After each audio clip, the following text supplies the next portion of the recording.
为了要推广在地文化加普及教育，新竹市加接教育文化业者合作，出版《城隍祭》的秘密任务台语有声绘本，活拍趣味的图加上台语、华语两种版本，来讲新竹市城隍祭盛景仪式，希望提升大家对本土语言甲文化认同。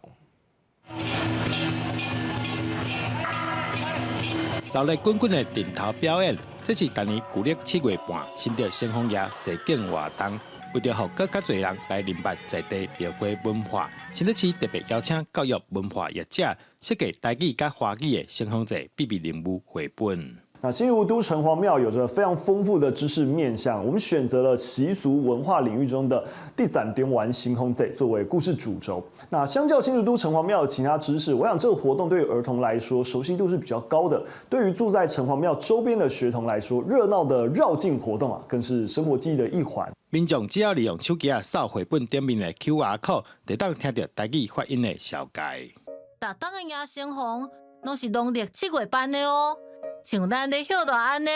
农历7月，阴间的好兄弟嘛会来人间放假。有声绘本的内容主要是咧讲中原城隍祭故事，会当学台语，也会当明白民俗文化历史记忆。我们将知识内容包装成故事剧情，让儿童更好地理解重点资讯。故事中的角色表现、情感转折以及克服困难的过程，更能引起儿童的兴趣与共鸣。希望透过这简单的图文的故事，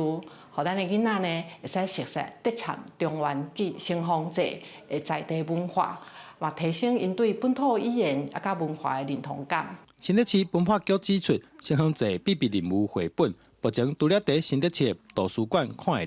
到，已经送去国小当作推广台语的教材。记者刘君豪，新竹报道。